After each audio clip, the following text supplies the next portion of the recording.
Hello, everybody. Listen, good to see you here. Good to have you in the room here at this presentation of Baritones, Burritos, and Breakthroughs. Listen, let me get us going here so we are all on the same page, on one accord. There we go.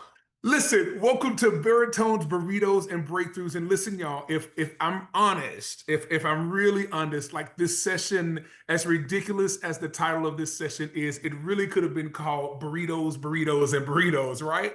Because listen, if we're honest, y'all, when it comes to our tenor-based singers, like the real secret to success, and I know I told you I'm going to tell you a few secrets to success. The real secret to success is food.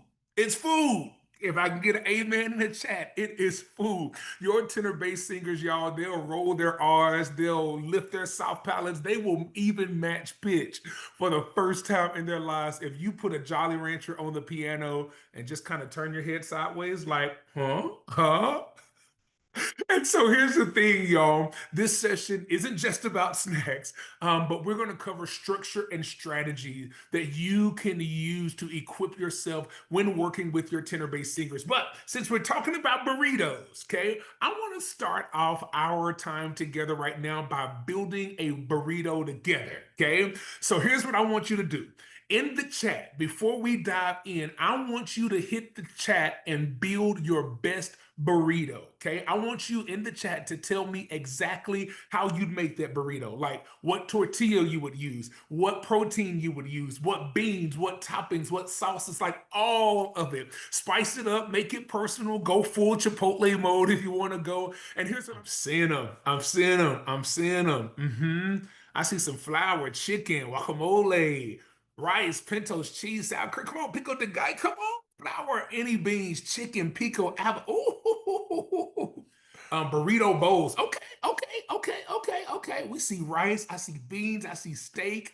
I see a cheesy bean and rice burrito from Taco Bell, one of my first jobs in high school, actually. So I'm qualified to talk about burritos. I meant to say that I worked at Taco Bell, so I'm qualified to talk about burritos today. A fluffy flour tortilla, ground beef with caramelized. Oh, come on. A few bell peppers. Come on. Come on. I see some queso.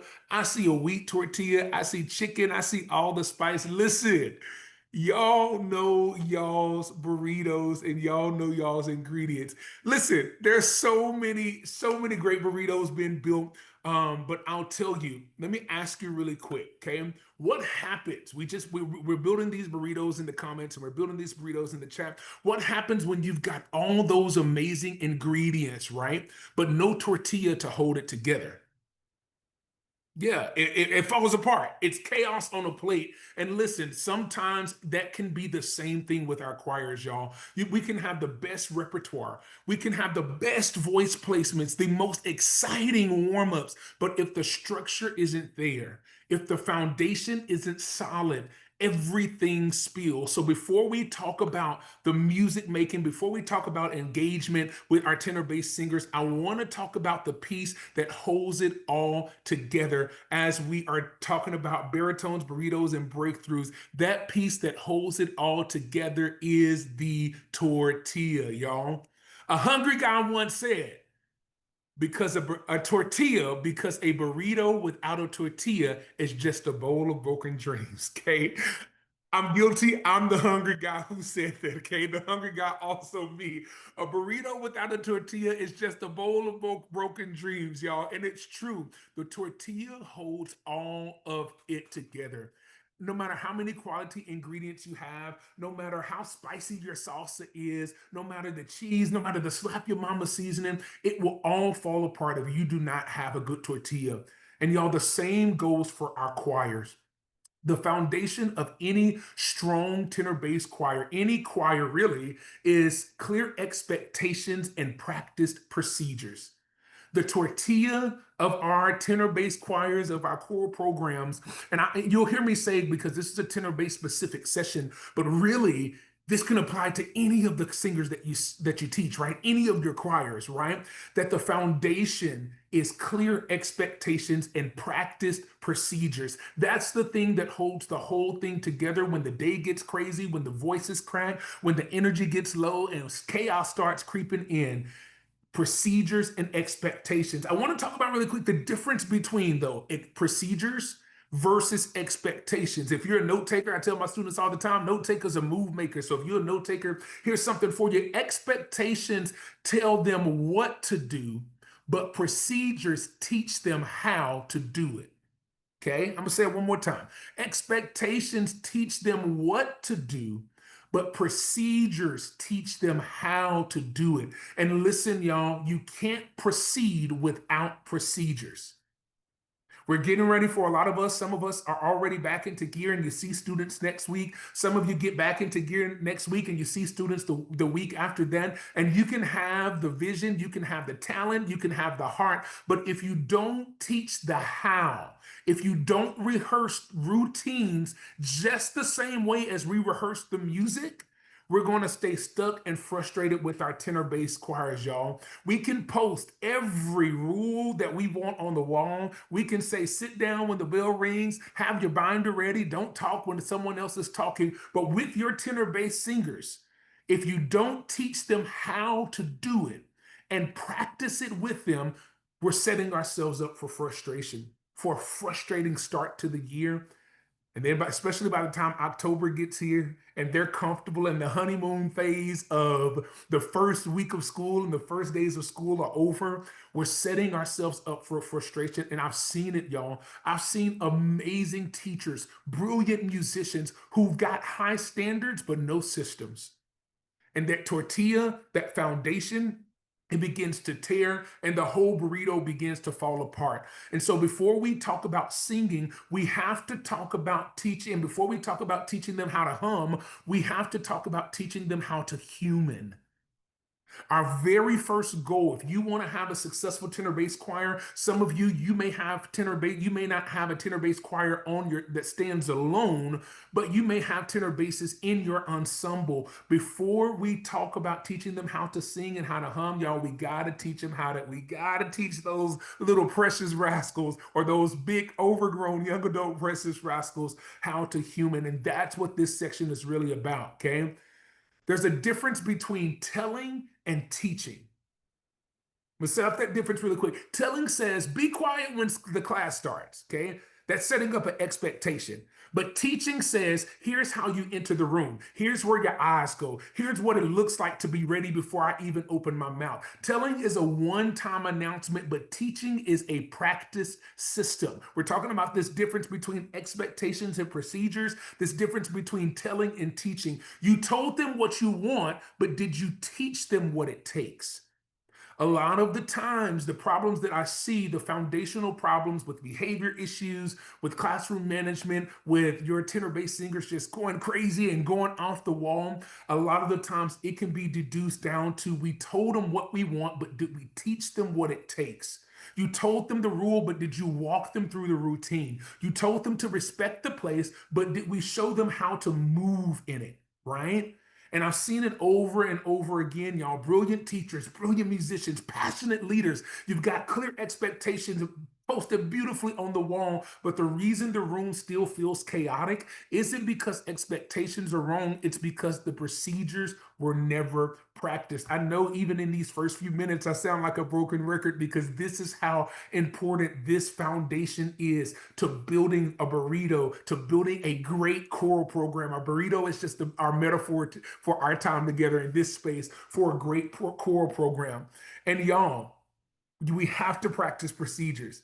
It's true with middle school tenor bass singers. It's true with high school tenor bass singers. And let's be honest, okay? It's even true with grown folks, okay? You have to practice procedures. You can tell them what to do all day long, but if we don't teach them step by step, they're going to take the long way every time. Every single time, those little rascals are going to take the long way. And then frustration sets in for them, frustration sets in for you. And that's why starting where we're starting matters because we're not just building routines, we're building young humans, we're building people. We're not just teaching them how to sing and how to hum, we're teaching them how to human. Okay, so the tortilla is one of the most important parts in the layer of building this. And so I have something in my classroom that I use And I call it the choir guy's choir guide. Okay. It's my way, and I want to give you some practical things throughout our short time together. It's my way of teaching procedures the same way that I teach music. Hear me. The same way that we teach music, we have to teach procedures. Okay. They have to be rehearsed, repeated, and reinforced until they can do it without us. So I'm giving you three core procedures that I always teach at the beginning of the school year. Now, I have a document that has like 15 of these procedures listed out just like this that I use every single year. But these are my top three plus two bonus that helps me keep my sanity and helps to keep the tortilla of my tenor-based classroom from falling apart. Okay. Number one, asking a question. Okay. Very first week of school, you tell them, hey, when you ask a question, raise your hand. No, walk them through, practice it. And so here's my three steps for that. Raise your hand, wait until acknowledged, and ask your question calmly. Okay. You have to teach them how to ask a question. As crazy and bizarre as it sounds, I'm telling you, during the school year, when they begin blurting out, when they begin talking out of turn, you can go back to, wait, how do we ask a question? And I have these posted in my room. We raise our hand, quietly, wait until acknowledged, and ask your question calmly. One of my other big ones is following directions. Ooh, that's a good one, y'all. Look at the person, respond positively, and do it immediately and check back if needed. Okay, we have to teach them. Look at the person, respond positively, do it immediately, and check back if needed. The reason I have these written out and posted in my classroom is because when they are not following one of these expectations, I can go to the procedure that matches that expectation and help them realize, hey, when I asked you to stand up, which of these procedures did you not make happen? Okay. And so they can help self correct themselves moving forward. Number three, these are my top three. Okay. I have about 15. Now, top three, accepting feedback. Look at the person, listen without feedback. Respond positively and ask questions if needed. Listen, the second one is my big one, y'all. That's my pet peeve. When I'm giving you feedback, criticism, or corrections, okay, look at me, but listen without feedback. Okay, just listen to what I'm asking you, respond positively. And then if you say, Mr. Blake, that wasn't me, or then you can ask clarifying questions when needed at the appropriate time. Okay. So those are my top three like choir guides to help teach. I know what the expectation is, but these are what are the procedures that match that expectation. I'll give you a bonus, y'all. A bonus number four. Oh, one of my pet peeves, and I don't know if I have anybody who's like me, y'all, out there. I'm sure I do. I know I'm not alone. I know I've got my Choral Connect family with me in the chat right now. Knocking on the door. My students knew that the way to get under my skin is to knock on my door. And if I don't come fast enough, start yanking and pulling on the door. Oh my gosh, y'all. Can I tell you that stirs my grits like no other? And so I teach my tenor bass singers here's how you knock. You knock calmly and you wait patiently until someone comes and answers the door, right? And then a bonus, another thing is teaching them how I get their attention. This is very important to teach on the first week of school, letting them know this is how I get your attention. One of my biggest ways is for you to repeat after me. So if they're talking, they're rambling, I just say shh, shh, shh, and they know to repeat after me. Shh, shh, shh, then s, s, s, s, s, s. That's my number one method because I love to use that because one, it doesn't require me to use my vocal cords to make that happen. It is a non-verbal attention getter. But can I tell you the only way that works is that we have to practice it. So how that looks practically is the first week of school, I ask them, hey, tell your neighbor your favorite color, your favorite cereal, and your favorite type of weather. And while they're talking, I'll do shh, shh, shh, shh, shh, shh. And so that's giving them the opportunity that in the midst of talking, they have to immediately stop what you're doing. Three steps to that. Respond, repeat after me, and then listen silently for instruction. Okay. So those are my choir guide guides to helping kind of teach those procedures that we expect our students to do. Okay. And one more quick thing, okay, before we move on, never underestimate the power of a daily agenda. Yeah. My veteran teachers, you're probably raising your hands in the comment, okay? Just writing, just putting on the board, hey, here's what we're doing today. Here are the pieces that we're singing today. It helps give them structure and expectation, and it answers the first three questions that every student has, especially tenor-based singers, that what are we doing today? Do I need my binder? Are we singing today? Are we sight reading today? Right? That simple list lays out as soon as your students walk into the room, as soon as your tenor-based singers come in, they can see that agenda and they know, ooh, we're going over this piece, this piece, this piece. I need my binder. I need my pencil. I need to grab a new piece of music off the table. Okay. So thinking about having a daily agenda, it gives them clarity and it gives us our first win before we even start the class. Okay. So just a recap of the tortilla, y'all. Expectations do not equal procedures. Expectations tell what to do, but procedures tell how to do it. You can't proceed without procedures. Okay. We can't proceed without procedures. This is our tortilla. This is the foundation of our burrito and the foundation of our programs. It doesn't have to be fancy, it just has to hold. Okay. And when it's done right, y'all, when it's really done right, we'll begin to see more controlled atmosphere in our classroom, and we'll be able to get to the actual music making process, right, with our tenor-based singers. All right. Now that the tortilla's in place, it's time to talk about the next ingredients, the beans, or what I call the noise makers, because let's be honest, beans make noise. And let's be even more honest, all my middle school teachers out there, you know that your middle school tenor-based singers, they are noise makers and they like to make the same noise that beans make, right? Nonstop. Non-stop. Okay, but the noise I want to talk about for today's purposes is their voices, the cracking, the droning, the singing in the wrong octave, all the glorious vocal chaos that comes with teaching these tenor-based singers. Okay, I want to give you my favorite day one strategies to voice your tenor-based singers, and this is if you are teaching a standalone tenor-based choir. Now, this works as well if you're teaching an SAB choir, SATB choir. You would just have to modify it a bit, but for the point of our time together in this session, this particularly works if you're teaching a standalone tenor-based choir, or maybe you will one day, to give you a strategy to voice your tenor-based singers as a group quickly, effectively during the first week of school without stress. Okay, this is before you can get to voicing them individually and hearing their voices. You can do this on the very first day, and I use a song they know, "We Will Rock You." Okay, that is one of the first songs that I teach, and you don't really have to teach it, right? Because most of them know it. That's one of the first songs that my tenor-based choir sings during the first week of school. That's what I use to get them singing. Here's why I like this song, because it uses stepwise motion. It has a range of four notes. We will rock you. Four notes. That's it, right? And it's simple and it's catchy. So here's how I set that up, okay? I go on YouTube and I play the boom, boom, ka, boom, boom, ka, boom, boom, ka. I play that track. And while that track is going, I'm going to set it up. Have all your tenor bass singers stand.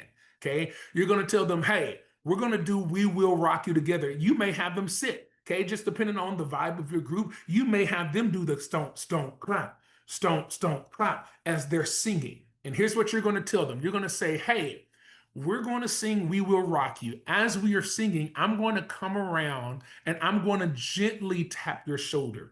If I tap your shoulder, remember that your shoulder got tapped, because at the end of it, I'm going to ask you to raise your hand and tell me if I tapped your shoulder. Everybody's shoulder will be tapped before we end our time together today. Okay, that's how you set that up. And here's what you do first. To identify my low voices or my bass voices, I generally start in E flat minor, so your starting pitch is G flat, and you have them sing we will rock you. Or you know what? Let me get an actual pitch. Okay, let me get the actual pitch. We will rock you. Boom, boom, clap. you're going around and listening. You're walking around the room. And let me tell you, you're going to hear some of everything. It's the first week of school, y'all. You're going to hear some people singing up the octave, some people singing down the octave, some people singing in their own orbit, in their own world, some people droning. We want it all. We're taking it all that first week of school. But the students that you're tapping in this first group, you're only tapping those who are singing the we will rock you, who are singing down the octave, okay, or close to down the octave. You're tapping them. Once you identify all of those singers, you call them the blue group. Okay, and I'm gonna tell you why I use colors in just a minute. So once you finish that, you say, hey, if I tapped you, raise your hand. If I tapped you, you are now in the blue group. Okay, then you do it again. You tell the blue group to sit down, everybody else remains standing. Okay, and this time you start on F sharp minor, which A3 is your middle pitch. We will rock you. You're listening for those who are singing right on that pitch. You tap them, and those who are singing right on that pitch, they're your teal group, okay? Your blue group is what we would consider your low voices, your basses. Your teal group will be your mids, your tenor twos, or if you're just teaching tenor basses, that'd be you know they're being your tenor section, or they can float between the tenor and the bass section depending on the repertoire. And then lastly, you go back up to that E flat minor.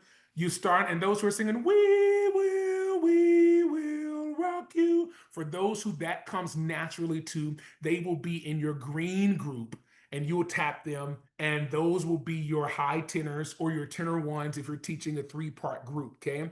Now, what do you do, Colton, with your wild cards? Okay, your droners, your pitch wobblers, those who are really kind of chanting versus singing, they get a group as well. What we do again, this grouping method is how we do a quick group voice testing on the first week of school. So it's a little messy. It's not clean. It's not completely where their true voice part may lie. This just helps us get them in some resemblance of parts so we can get them to start singing during that first week of school. So your wild cards, your droners, your pitch wobblers who are not matching the pitch, your chanters, you listen closely for the closest area or section that their drone goes into, and then you just assign them to that area. Okay, remember, again, this is the first week of school. I use colors instead of voice parts because again, I'm not hearing their voices individually, and so I don't want them to become emotionally attached to, oh, you said I'm a tenor, oh, you said I'm a bass, or what do you mean I'm a tenor? I thought I was bass, Mr. Blake, my voice is really low. What do you mean I'm a tenor? So I use colors that first week, and for the first few weeks actually, blue group, teal group, green group, just a way to group them without boxing them in. Okay, it helps them to understand that this isn't permanent, it's just a starting point. Now y'all listen, is this method perfect? No, absolutely not, but it's quick, it's musical, it's inclusive, and it gets them in groups so we can start rehearsing music effectively right away. Okay, so once I give them their group, I give them their color, I reassign their seats, they sit in their group, and we can start our warm-ups and everything from that process. Okay, that is just a quick way to do a quick voice check. I use that every single year during the very first weeks of school. Now, I want to give you a quick reminder as before we move on to the next part of building our burrito. A quick reminder as you are working with your tenor bass singers. Here's a big note, okay? I want us to take. Always warm up from the top down. Okay, our number one goal from the very beginning, first day of school, is to warm up from the top down. Do sirens, do frisbee tosses. And I have a lot of great ideas. If you want to chat, you can always reach out to me offline. I have a lot of great ideas of how to get them to activate that head voice on the very first week of school and throughout the rest of the semester. But y'all, always warm up, always vocalize your tenor bass singers from the top down. This is especially important with the tenor bass singers because it helps them access the lighter, more flexible parts of their voice first and then descend down with the weight. Okay. Here's how I explain it. I always say that it's easy to gain weight, but it's hard to lose weight. Can I get a witness? Okay. It's easy to gain weight, but it's hard to lose weight. And the same thing is with our voice. If we start from the bottom up, they're carrying all that heavy weight and they're carrying, and when they go through that passaggio and they're trying to cross from one register to the other, they're going to crack, they're going to shift, they're going to break. They're not going to be able to be as successful as they could be if they started from the top down and just began to gain weight as they gradually went down. So you always want to start in a high, gentle head voice that then floats down gradually and layers into the chest voice through the passaggio as needed. Okay. It is a vocal strategy that just works. It works. Also, building their head voice with your tenor bass singers, building their head voice helps to build their complete voice. Okay. It's going to help them with tone. It's going to help them with intonation. It's going to help them with the control of their instrument, of their new, ever changing, day by day, minute by minute instrument. Okay. So if you hear nothing else, build the head voice, build the head voice. Next part of our burrito that we're building, or the next part of building this wonderful tenor bass choir, is the meat, selecting the repertoire. Okay. We've listened to the noise, we've sorted them in group, but it's time to give them something worth singing. We want to give them pieces that fit who they are and fit their sound. Okay. And before we get into this, I want to say, speaking of fit their sound, we've all done it. We've heard that piece, y'all, at a conference, and we were like, oh my gosh, this is the perfect voicing. This is the perfect line. Oh my gosh, did you hear that last chord? And you're like, this is the one. This is the one that's going to change lives, right? This is the one that I'm going to teach my tenor bass singers. And then when we get back to our classroom, reality slaps us in the face, y'all. Our tenors are whisper singing. Our basses are droning like a broken washing machine. Nobody's matching pitch. Nobody knows their part.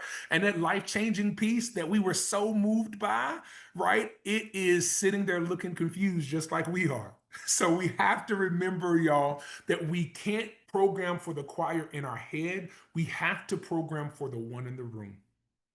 If you don't remember nothing else, especially with your tenor bass singers, okay, don't program for the choir in your head. Program for the one you have in the room, not the fantasy choir, not the one we wish we would have, but the one that's in front of us at the moment with the cracks, with the drones and all. Program for the choir in front of our heads, or out of our heads, in front of us in the classroom. Okay. Here's some parameters. Here's some parameters, some secret to success for selecting repertoires. First, start simple. I know it's tempting y'all to go big right out the gate, but your tenor bass singers don't need big. They need something that's singable. You hear me? They need something they can latch on to quick, gain confidence in, and actually sound good doing. That's why I choose We Will Rock You to do my group voice testing, because you can sound almost anybody, okay? Challenge accepted. Almost anybody can sing We Will Rock You, right? It doesn't really take much.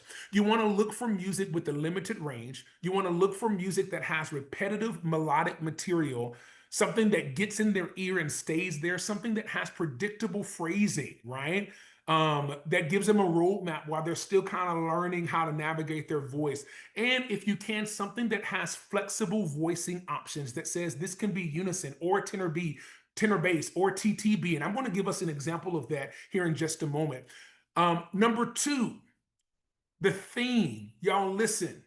Hear me, hear me, hear me, y'all, hear me. And this is coming from tenor bass guy himself. I'm all for a good sea shanty. I'm all for a hype chant. Okay, I'm all for singing the Wellerman. I've programmed it with the best of them. But y'all, sea shanties and macho chants can't carry your whole tenor bass program.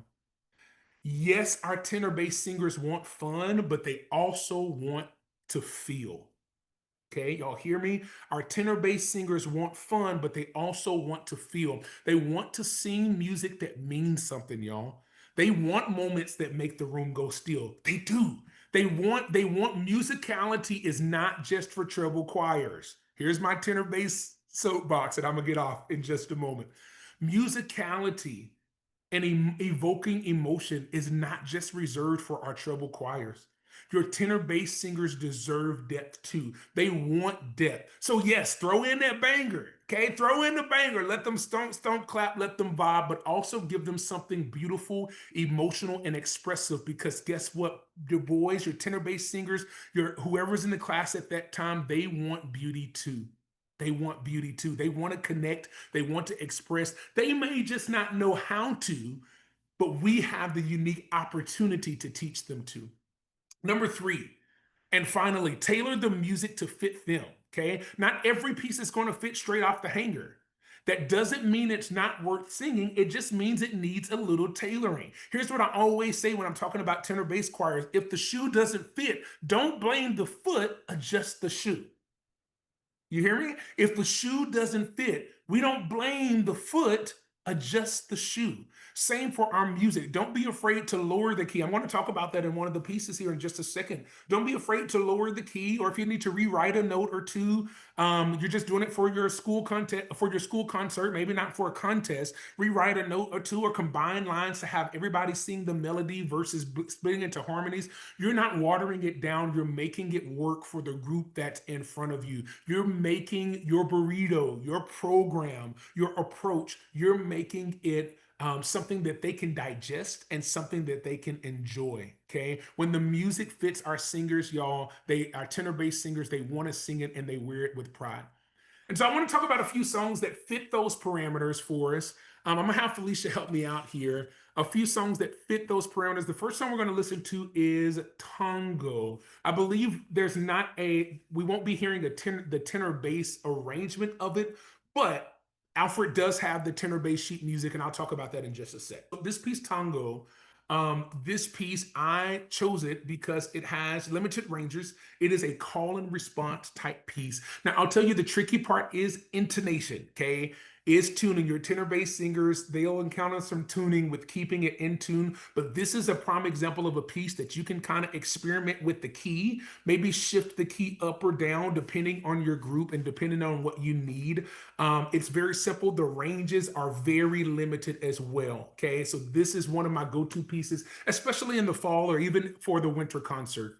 I'll talk about all the pieces right now. Feeling Me Uriye, one of my faves. It's a banger. I like this piece. We talked about something that is repetitive, okay? This piece has your verse, your chorus, your verse, your chorus, and that chorus repeats every single time. The thing that I like about the verse is that you have that flexible voicing that we talked about. The verses can be sang as unison, as a solo, as tenor bass, as basses. Any voicing can sing those. Okay, then Bound for Jubilee. There we go, Bound for Jubilee. I like this piece if you are splitting into multiple parts. Here's the thing about multiple part singing. The more parts you split into, the more limited and compact the ranges are. And that's why I love this piece for your singers. And then Ghostbusters, y'all, this is going to be great for a fall concert, for fall season as well. This arrangement of Ghostbusters, arranged by Tom Anderson, is so well written. The ranges are really limited, and your tenor bass singers will enjoy it. First up, here's Tango.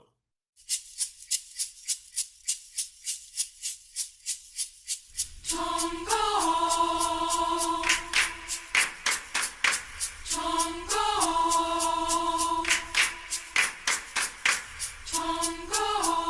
tango, tango. Give me my tango.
us right there, and because I want to make sure, in the interest of time, I want to make sure that I really want to be able to answer a question or two. Can we hear a little bit of Ghostbusters? Okay, so for this time today, y'all, I'm going to skip Fill Me Urier and Bound for Jubilee, but I want to tell us Fill Me Urier, it's the TTB version arranged by Lon Beery, and then Bound for Jubilee, a classic arrangement arranged by Joyce Eilers. Okay, both of those can be found on Alfred Music. I want us to hear a little bit of Ghostbusters.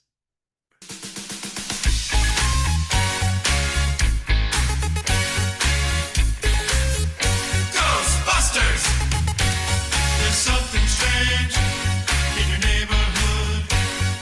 Who you gonna call? Ghostbusters! There's something weird and it don't look good. Who you gonna call? Ghostbusters!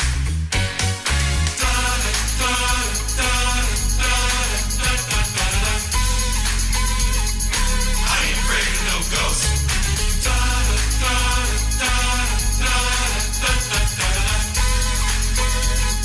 I ain't afraid of no ghosts.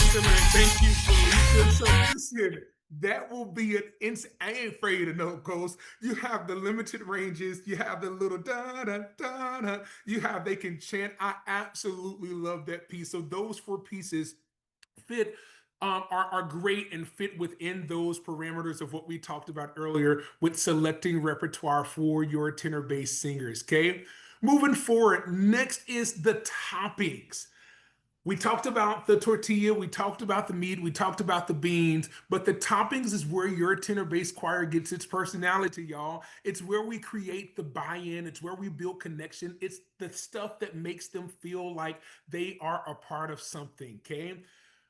Here are four toppings that I want to talk about really quick. Okay, I'm gonna move quick because I want to, if I can, at least answer one question that may be in the room. Number one, competition is currency. If you want buy-in, this is building buy-in with your tenor bass singers. If you want buy-in, make it a battle. Your middle school and high school tenor bass singers will do almost anything, y'all, if you turn it into a competition. It doesn't matter if you're passing music out, if you're matching a vowel, if you're singing the major scale, if there's a chance to win, they are in, right? Anybody with me on that? Okay, so you can say which section passes their folders down the fastest. Make anything into a competition, you've got them hooked right away. Number two, I call choir games. Okay, I write the word choir on the board every single week, CHOIR, and each letter is worth 2 minutes of Friday structured game time, up to 10 minutes total. Okay, so 5 letters times 2 minutes, 10 minutes on Friday. Every week they start with all 5 letters, all 10 minutes, and then they can lose letters if expectations aren't met as a class, or they can earn them back through excellence. Okay, it's visual, it's predictable, and it helps kind of hold them accountable in a fun way. Number three, never underestimate the power of candy. Listen, sometimes a win is a dum dum. And guess what? A Dum Dum Pop goes a long way. I like to use small candy like Jolly Ranchers, Tootsie Rolls for quick transitions, quick answers to question. But y'all, number four, the real secret to success is success itself. The biggest buy-in strategy for your tenor bass singers is success. When they feel like they are getting better musically, vocally, and emotionally, they start to believe that they can belong. And when they feel like they belong, your tenor bass singers will show up differently.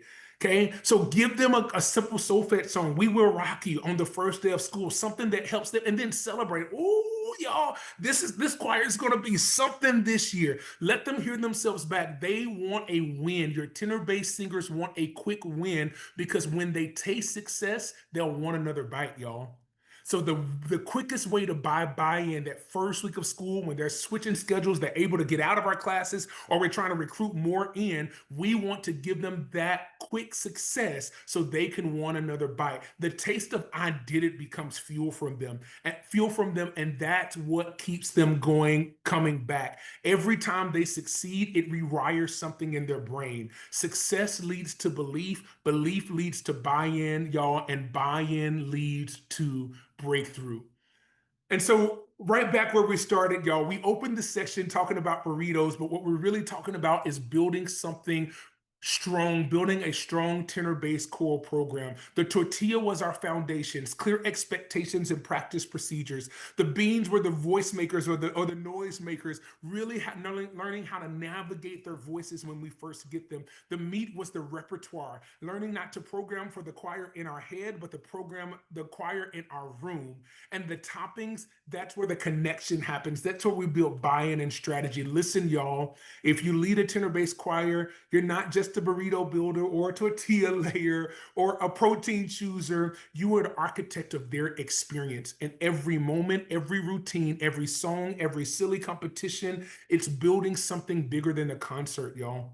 It's building confidence, it's building community, it's building humans. We are building better humans. You don't need perfect pitch to make an impact. You don't need a varsity level sound to be doing varsity level work. You hear me, y'all? You just need to keep showing up for your tenor bass singers, keep teaching them purpose, and keep teaching them to believe in them and believe in their sound. That's the secret, y'all. That's the secret. You're already doing it. You're already doing the work. Listen, I love you. Love yourselves. Love each other. Be kind to yourselves and keep loving on these knucklehead rascals that we call our tenor bass singers. I don't know. We probably have like 60 seconds for a quick question or two. Yeah, we can do a couple of questions here. Sure. So we've got one from Dawn that says, question, as a female teacher, how can I help my boys find the correct octave when I can't sing that low? Very good question, Don. So, as a female teacher, when you can't physically model it, here is my number one most underutilized advice.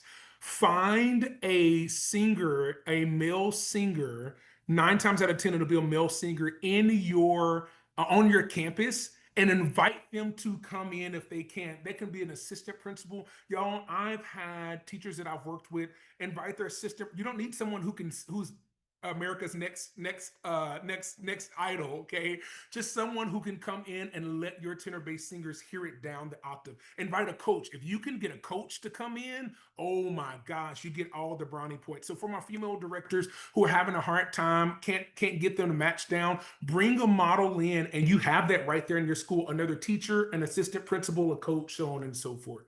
All right, so then there's one here from Julian. Any tips for recruiting more boys in choir if you only have a mixed choir, but not a tenor bass specific one? Gotcha. Recruiting more boys in choir if you only have a mixed choir, but not a tenor bass one. I will say one of the biggest things, if you can do even if you just even if you just do this with all of your choirs, one thing that I do is I tell even my mixed choirs, we do a mixer at the very beginning of the school year. Okay. It's called a freeze pop mixer. And I just buy the little freeze pop that's like 3 cents a pack or something like that. And I tell every student in the class, hey, you can invite one person, and preferably if it's a boy or you have a tenor bass singer, especially those who are in there, I invite them to come either during lunch or after school or before school. One of my biggest recruitment tools, they're coming from the popsicles, but I get to listen to them for a little bit. We sing something really quick and just talk to them. Oh my gosh, you have a great voice. Have you ever considered, right, coming in to sing with us? Or have you ever considered choir? So again, I use food as kind of your dangle stick, and then I have them sing, and that's what I use to keep them in.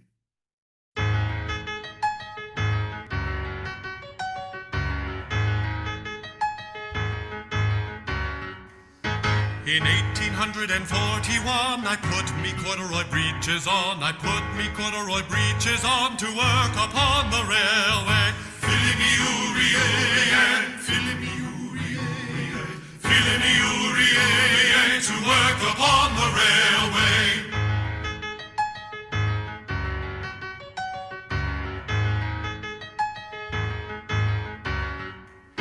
In 1842, I left the old world for the new. 'Twas sorry luck that brought me through to work upon the railway. Filly-me-oo-ree-ay, filly-me-oo-ree-ay, filly-me-oo-ree-ay, to work upon the railway.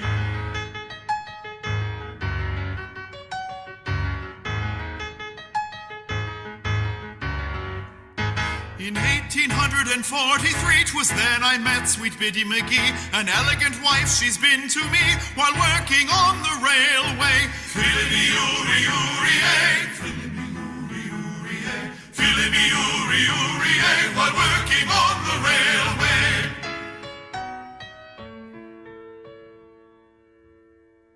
In 1847, sweet Biddy McGee, she went to heaven. If she left one child, she left 11 to work upon the railway. Fill-a-me-oorie-oorie-ay, fill-a-me-oorie-oorie-ay, fill-a-me-oorie-oorie-ay, to work